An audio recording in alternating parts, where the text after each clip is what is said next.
Bonsoir, voici l'analyse technique du 30 mai en clôture. Alors aujourd'hui ça a été une journée très mouvementée, on a eu des rumeurs comme quoi le MES allait intervenir, elles ont été aussitôt démenties. Heureusement nous avons pu en bénéficier et pour ceux qui sont abonnés à la newsletter Scalp, ils ont pu faire de très belles plus-values. Alors regardons le calendrier économique pour demain, donc des statistiques importantes au niveau de la France. Nous avons ici, alors, pas la dépense mais... voilà, les ventes de détail donc allemands, hein, donc ça c'est important, à 8 heures. Après tout de suite on passera à la France avec l'indice des prix à la production, donc à 8h45. Et très important, attendu en ouverture, le discours du président Draghi.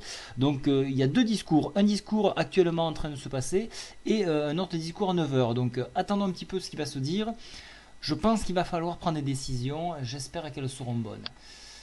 Au niveau, par la suite, après, le taux de chômage en Allemagne, important, on regardera ça. Ah oui, mais toujours les prix de la consommation en Italie, donc on regarde un peu. Les ventes de détail en Grèce, un petit œil dessus, bon, ça risque de pas être terrible, mais bon, on regardera dessus. À 11 heures, beaucoup de stats hein, au niveau de l'Italie, de la Grèce, donc ça c'est important.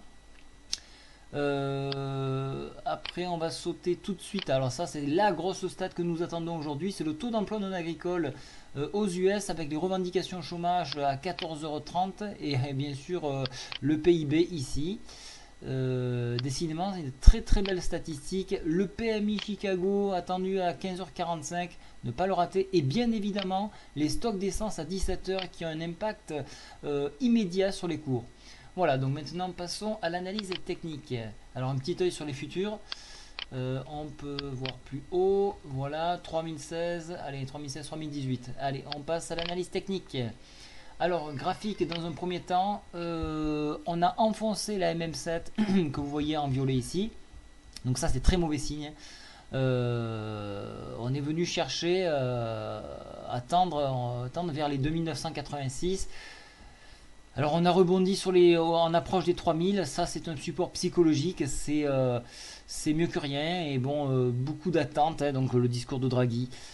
Voilà, donc alors là, maintenant, graphiquement, on s'oriente vers une baisse, ça c'est clair. Maintenant, techniquement, qu'est-ce qui se passe? Techniquement, MACD n'a toujours pas croisé, donc on peut continuer à croire à une avancée, peut-être une pause dans un marché vraiment perturbé.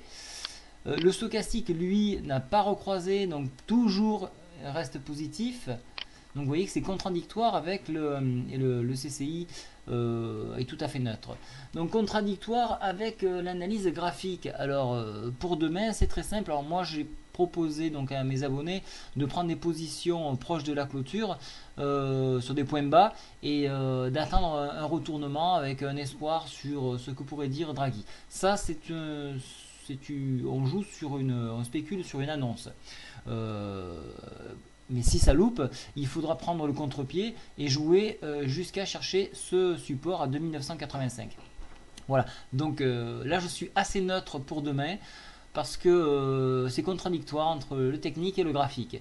Alors je donnerai plus de précision sur la newsletter Scalp, des points clés. Mais pour l'instant, il ne faut ni jouer la hausse ni jouer la baisse. Attendez, sortez du marché, attendez si vous n'êtes pas engagé. Je vous souhaite une petite information. Si on regarde plus en détail pour le scalp, en unité 10 et 15, on peut voir qu'on a un semblant de reprise au niveau des stochastiques et de la MACD. Donc en dépassement des 3021, on peut espérer un rebond.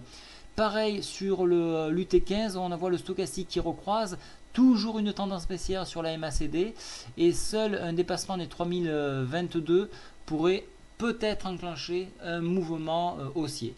Mais je dis peut-être. Voilà, donc on attendra demain pour voir tout ça. Je vous souhaite une très bonne soirée. Au revoir.